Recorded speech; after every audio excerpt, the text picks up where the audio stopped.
আসসালামু আলাইকুম। আবারও হাজির হয়ে গেলাম নতুন একটা রেসিপি নিয়ে। আজকে আমি খুবই সহজে দোকানের মতো একদম পারফেক্ট গজা বা মুরলি তৈরি করে দেখাবো। তো চলুন দেখে নেওয়া যাক। প্রথমেই আমি এখানে 3 কাপ আটা নিয়ে নিচ্ছি। এখানে আপনারা চাইলে ময়দাও নিতে পারেন।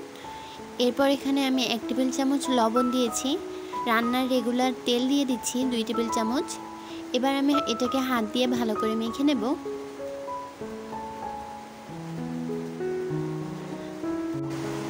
মাখানো হয়ে গেলে আমি হাত দিয়ে এইভাবে মুট করে নিচ্ছি। তো এরকম হলে বুঝতে হবে মাখানো পারফেক্ট হয়েছে। এবার আমি এর মধ্যে অল্প অল্প করে পানি অ্যাড করব এবং মেশাতে থাকব। তো অল্প অল্প করে পানি অ্যাড করে আমি পারফেক্ট একটা ডো তৈরি করে নিয়েছি। তো এটাকে আমি রেস্টে রেখে দিয়েছিলাম 1 ঘন্টার জন্য। দেখতেই পাচ্ছেন কতটা সফট হয়েছে। এবার এটাকে আমি একটু হাত দিয়ে মুথে নেব।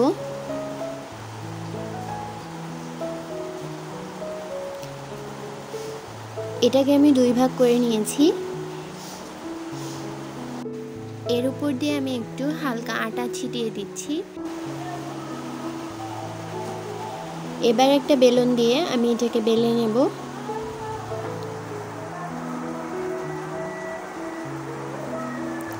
তো দেখতেই পাচ্ছেন এটা বেলা হয়ে গিয়েছে। এবার আমি আপনাদেরকে একটু দেখিয়ে দেব কতটা পুরু রেখেছি।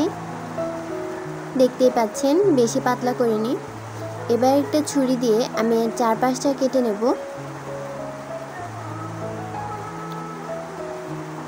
তো চারপাশটা কাটা হয়ে গেলে এবার আমি এটার মাঝখান দিক দিয়ে কেটে নেব।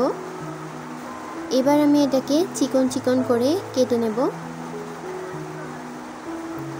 দেখতেই পাচ্ছেন আমি কিভাবে কেটে নিয়েছি। তো এইভাবে আমি সবগুলো কেটে নেব। এবার একটা কড়াইতে তেল গরম করে এগুলোকে আমি এর মধ্যে দিয়ে দিচ্ছি। চুলার আঁচটা এই সময় মিডিয়াম লো আঁচে রেখে ভাজতে হবে। তো এর একটা সাইড যখন হয়ে যাবে তখন অপর সাইড উল্টে পাল্টে ভেজে নিতে হবে।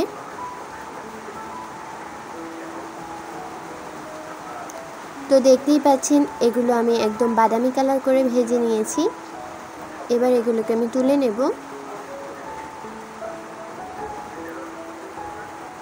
তো আপনাদেরকে একটু দেখিয়ে দিচ্ছি কতটা সুন্দর হয়েছে। দেখতেই পাচ্ছেন একদম মুচমুচে হয়েছে।